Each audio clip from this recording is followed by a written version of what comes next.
Welcome to Young Startup Talent in Brighton and Hove, the final. Tonight sees the local business community open its doors to young entrepreneurs who are all looking to develop their businesses.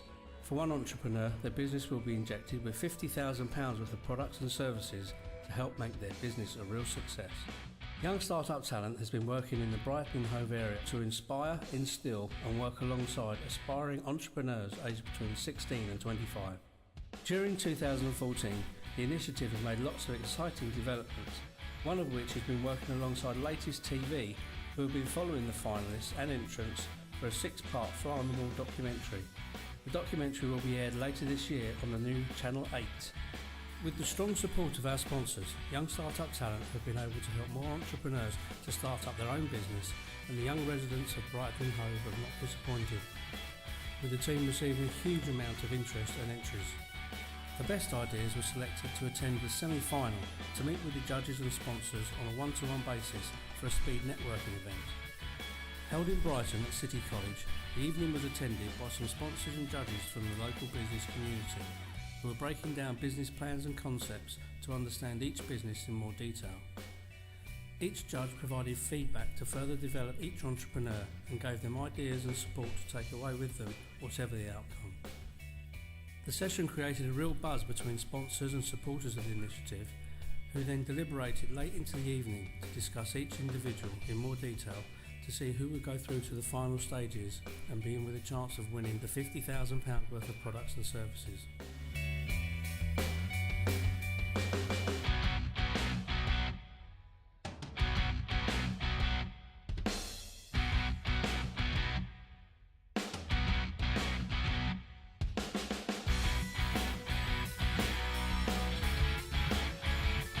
The judges for this year's process include Lorraine Nugent, founding partner of Young Startup Talent and director of a leading PR agency, able to offer many years of experience working with a variety of large and small businesses. She is passionate about inspiring, encouraging and helping young people in business.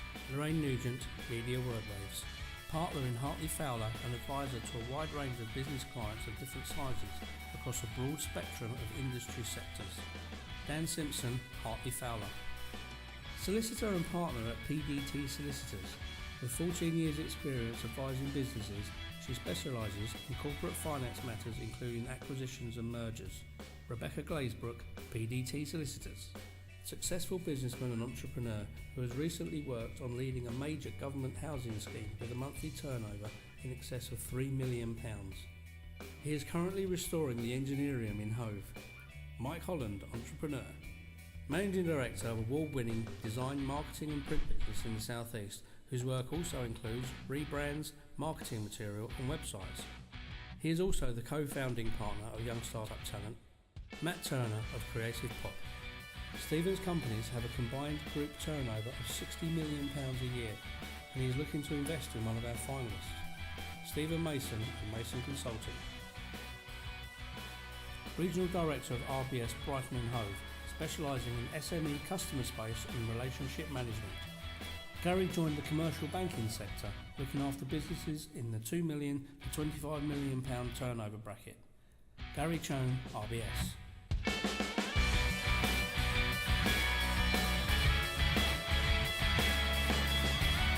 First into the den is 23-year-old Jody Deakin. Her business is the next big concept to hit the pet industry. Jody is aiming to create luxury leather products to accessorise your pets, a fresh new idea that has not been seen before in the Young Startup Talent process. Let's see how Jody gets on.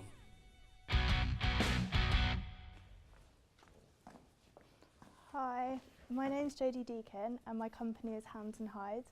It's a luxury leather pet accessories company, predominantly focusing on smaller breed dogs. We will be using the finest Italian leathers, which is the most premium in the leather industry, as well as using solid cast brass hardware, which allows for durability.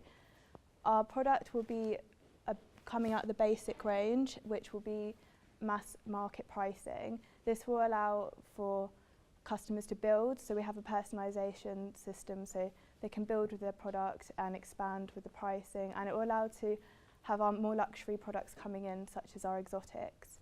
I've created the basic range, which is the classic collection, so it comes in these colours, so we've got more neutral palette, and then I'm hoping to do a fashion collection as well, which will do your more contemporary colours, such as your pinks and your lighter blues, that range, which will draw in a whole different market. I offer a very basic, like, just my branding on the product, but the personalisation, every product I've sold has gone for the personalisation, which is great for my profit margin as well. So it's really pushing up my product. For the fashion collection, I will be sourcing the leathers directly from Italy and cutting out the middleman.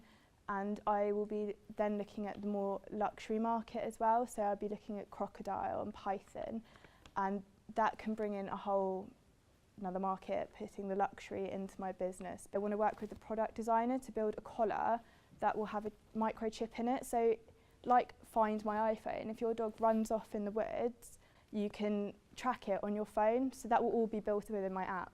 So there's a lot of room for development. I think it's a very exciting business. Have you got any questions? A great start for an interesting range of products. Will the judges see the possibilities for hounds and hides? Yeah, of course. Whilst you're handing that out, do Chinese people really have dogs as pets? I thought they ate them. Both. Oh, really? I guess when they get fed up. So that's the personalised one. There you Jody, go. can I just ask in terms of the market you're looking at, because you've sort of mentioned a couple of things around a mass market aspect Yeah, and then sort of like the more luxurious end, celebrity end of it. yeah. How do you think you're going to balance the two there? Well, I think it's not particularly a mass market because it's still quite a high entry level. It's more like high-end high street. But I think by offering Like that, Zara. like a Sandro, maybe not Okay. not a bit higher up. But I think Zara is a good example because you've got your basic range within Zara, so people will shop for their basic and they know their price point for this, which is what this product is. This is like the basic range, so you know you can go in and get this. But they also offer like high-end concessions, which is what the python or the crocodile will do, because I know a lot of people, I've worked in retail, a lot of people just get put off straight away if they're like, oh, it's too expensive. The price point is going to be a little bit higher in terms of discerning owner rather than sort of the cheap end of the market. It so won't be the cheap No, end, which is that's why I've called it luxury at the yeah, I beginning. understand But that. It's just making sure that's clear in terms of where you're pitching your business. I can't understand personally why anybody would want to spend so much money on a dog, or have a dog either if it comes to that. But I think it's a fantastic name. It's a great name. Good website, Thank nice you. and clean. It's very good. Thank you. And the photography's killer. I love your photography. Thank I you. really do. Before I started Hounds and Hides, I got Cash quite a following.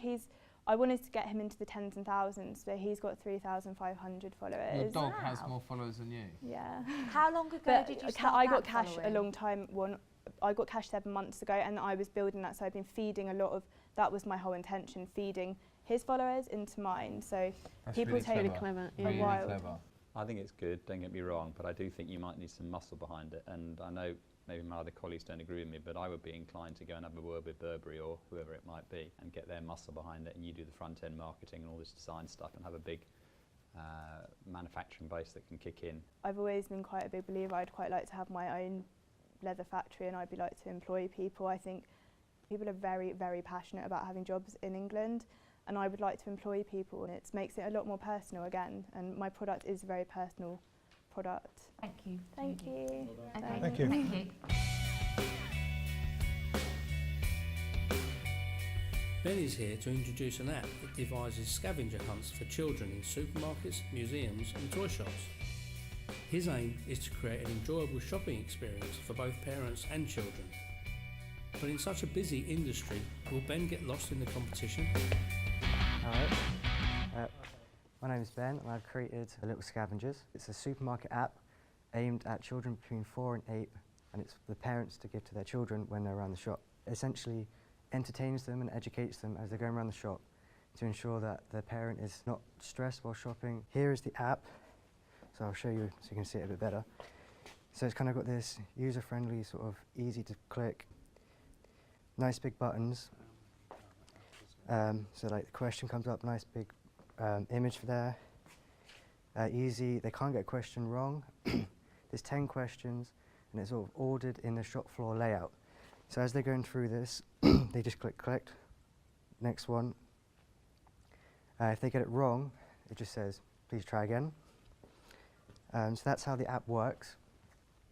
It's going to be licensed to the supermarkets. Initially it's going to be licensed to possibly Waitrose, and the way it's going to work is that the revenue will be made from advertising. The parents, the advantages to them is that they've got, it's going to educate them on nutritional values, the value of sort of money, how much things cost, and it's going to educate them on applications of different foods. So this could potentially go to not just Waitrose but all over the UK, to IKEA, to other places like that.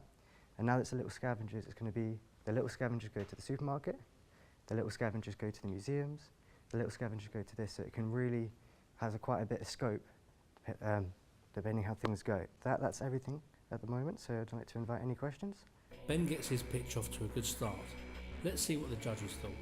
Explain a little bit more to me about the collection of the data, because I think from a supermarket point of view, they'd be really interested in that, won't they, in terms of finding out what their customers are buying and preferences. Tell me a little bit more about how that works in your app. The child is shown a particular image, so what they can start doing is seeing how they responded to this image by whether or not they brought it. So then in relation to customer data, they can put another image on there, so they can test their marketing. So is the child going to know what the parent has purchased though? Well, the parent will sign up, and then part of the requirement is at the end, they will put their receipt number on there so that it links up, so they can see what questions they were given and what they brought. So if they were shown Heinz beans, but on their shopping list it says Waitrose beans, they can compare, and then the next week they can say, put a different image of Heinz beans, and then see if that influenced them to buy the product. How many people then would get home and actually put in their receipt number? When I wouldn't. When you think you go to Zzz's and they tell you put the receipt number in online and you get £25 off, I've never done that, I'm just too lazy. I'm concerned about the costs for developing this. You've got 10 grand down for that. Do you know how much a developer charges per day? So for example, if this works, and if for example Waitrose don't back it, you've then got a development cost. In other words, you have to employ developers. Waitrose have their own apps at the moment, and it would be done, so part of the license would be that they either employ and pay for the app development as part of the agreement, or they can use their own app developing, so it would be part of their agreement. So if Waitrose say no, what's going to happen then?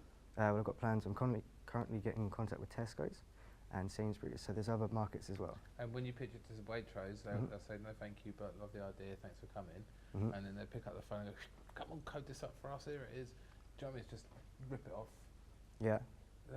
It's just so open to be ripped off. And also the other thing is there are such strict and stringent advertising laws to advertising to children. You have to be so careful. I personally fit your demographic. I have a 4-year-old and a 7-year-old.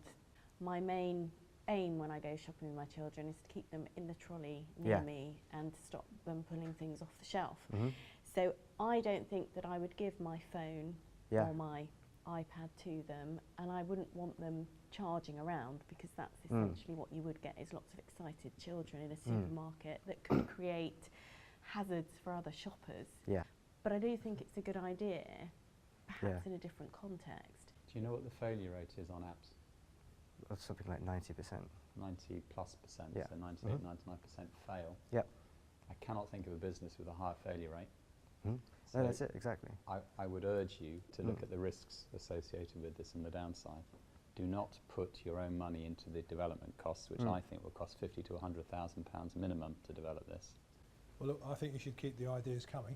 Yeah. I think, as Stephen has said, you shouldn't spend your own money developing it. No, I can't afford it. I'm living on beans. And as I said, do keep the day job on at the same time. Thank you. Well done. Cheers. Thank you.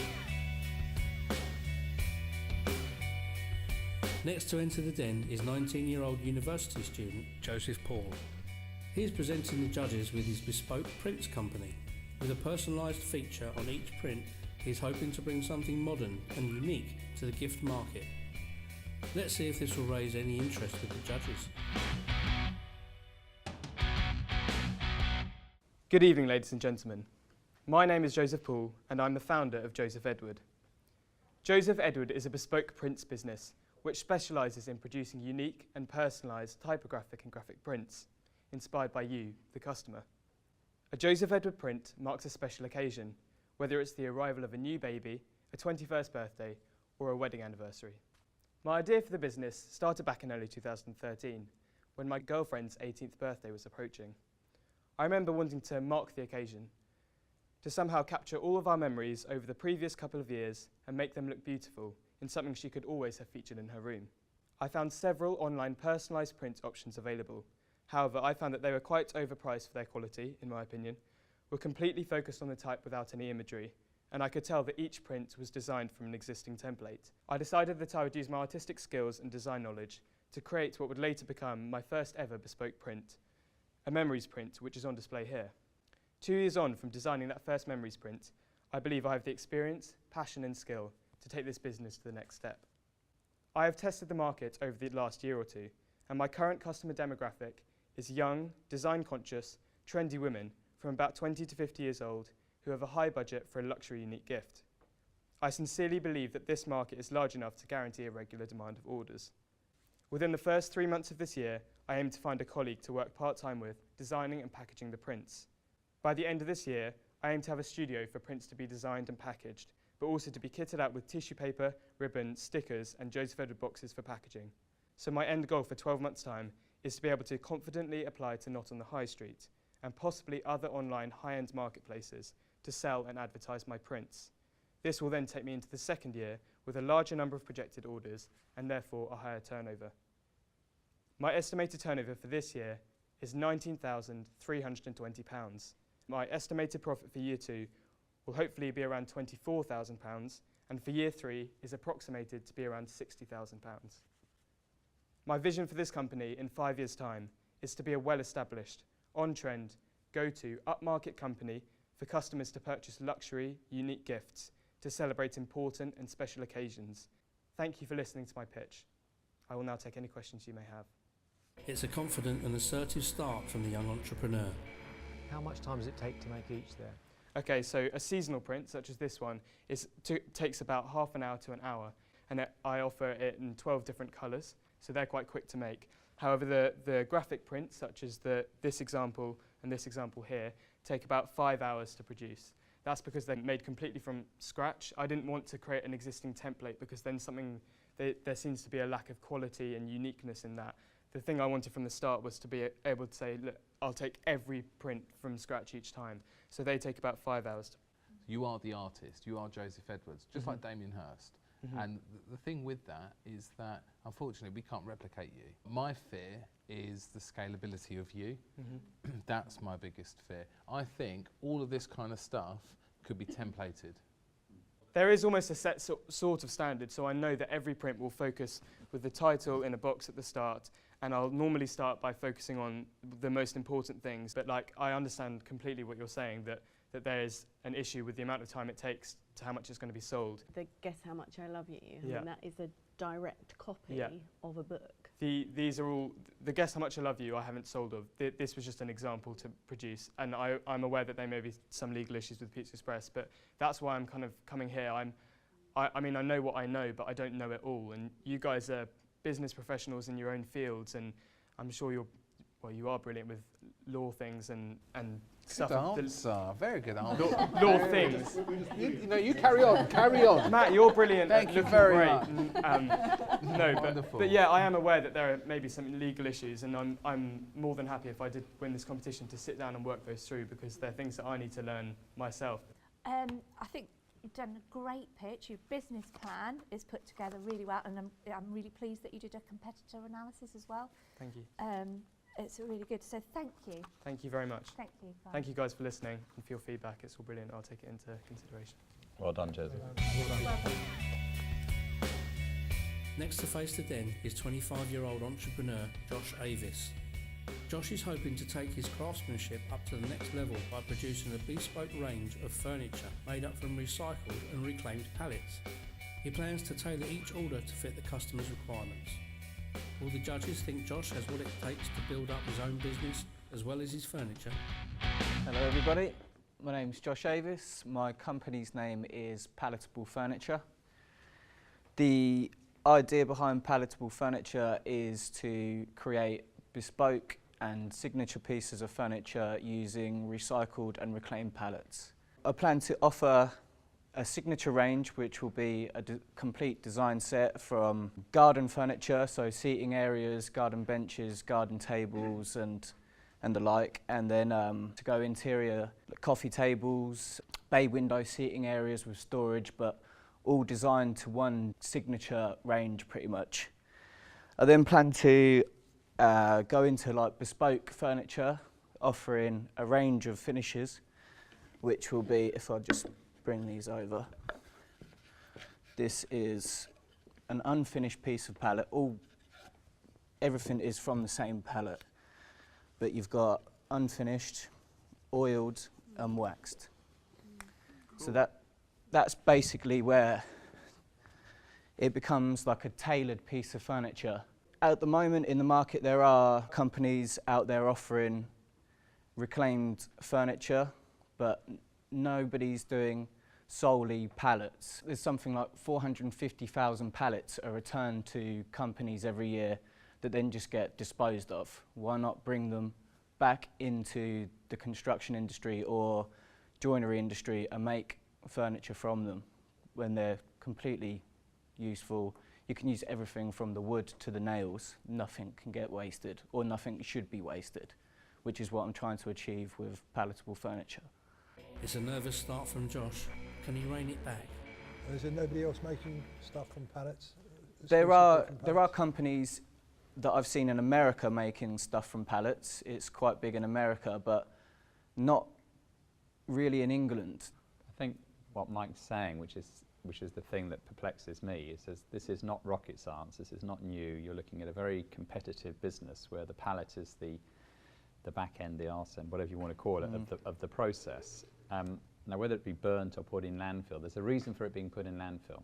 Yeah. It's presumably because it's cheaper to do that than anything else. But the business that you're describing at the moment is incredibly competitive, and somebody at B&Q will be driving that person down to make money out of it or save money out of it for these pallets that are a waste or whatever it is. Yeah. That's the market you're getting into for your product. Now, I'm not saying it won't work, but it's incredibly cutthroat. Have you looked into the pricing of it and what people are prepared to pay, and have you done any market research? Well, yeah, like I say, in America it's up and coming at the moment, and for a bog standard coffee table, these people are charging like $350, and this is, like I say, a pallet.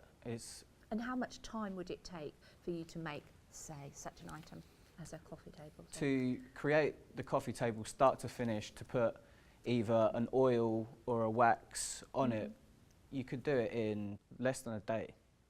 You've identified students as being one of your target markets, which I think is good, actually, in Brighton. Yeah. Plenty of those around, and they need cheap furniture. Yeah. Presumably they don't need bespoke furniture, though. No. How much would a basic coffee table that you would sell to students, because obviously they're on a tight budget, they're not going to pay £200, but they can go get something from eBay for the signature range from 90 to 125, so on the lower end of the bespoke scale sort of thing. In my mind, your target market is that savvy kind of 30 to 40-year-old with disposable income, have got an eye for creativity. Yeah. Not a student. No, if you can turn it around for 20 quid, then that's something that they would do.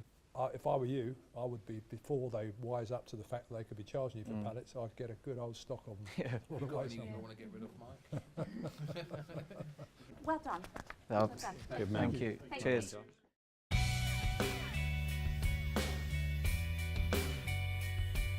Ben is here to introduce an app that devises scavenger hunts for in supermarkets, museums and toy shops.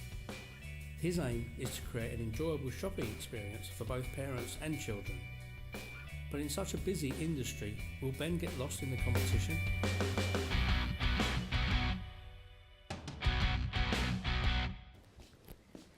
Hi, I'm Bettina, and I'm here to present NAM Clothing. NAM Clothing is an upcycled clothing line.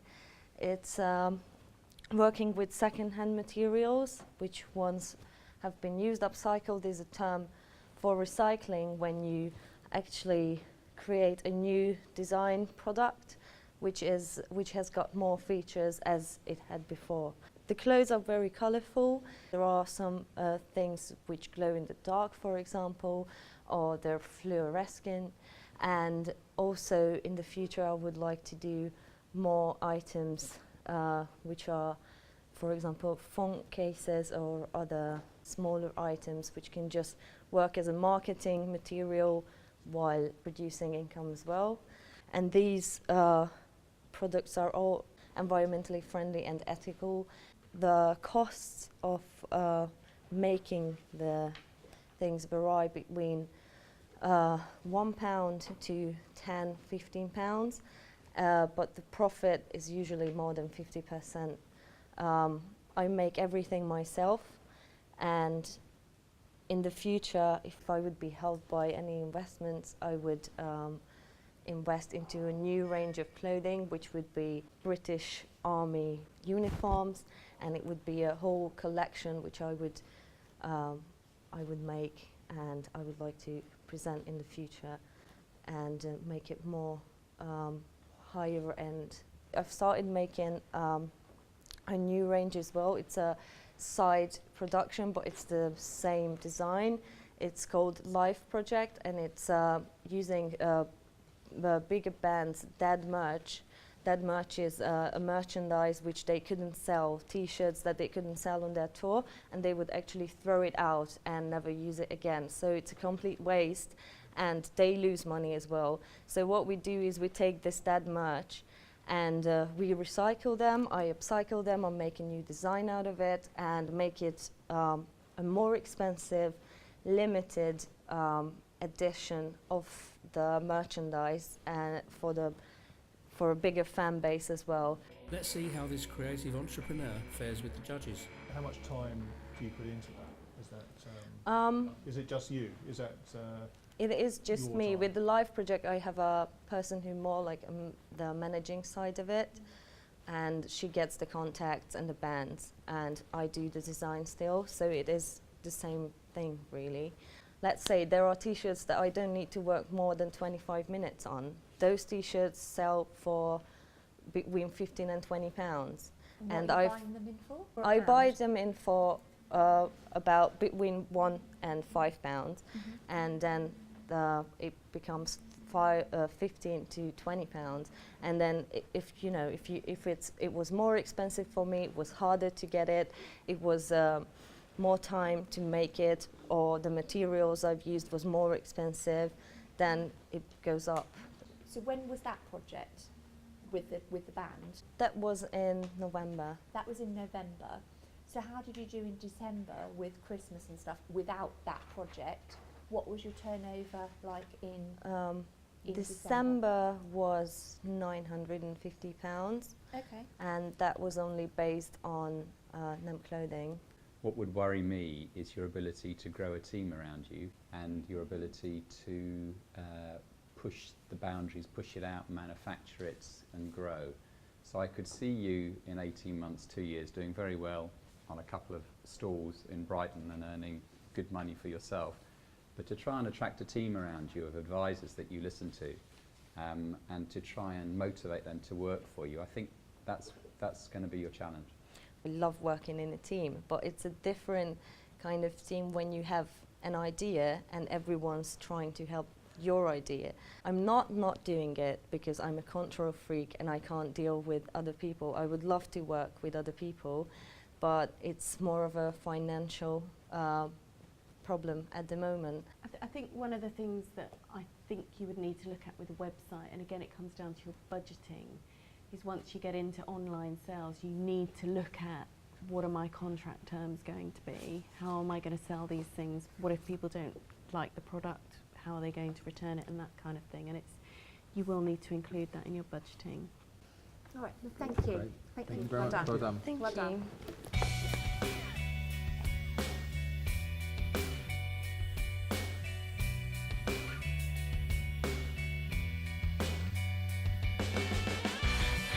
Young Startup Talent's search for inspirational ideas has now completed its 3rd year in Brighton and Hove. We look forward to keeping in touch with all of the entrepreneurs and following their progress as they move forward with their careers in business. I would like to thank everyone who took part in Young Startup Talent and wish all of the entrants the very best of luck for now and in the future. The initiative continues to support young business people and the wider community with the help of our sponsors and judges. For those looking to enter or just find out more about the initiative, visit youngstartuptalent.co.uk.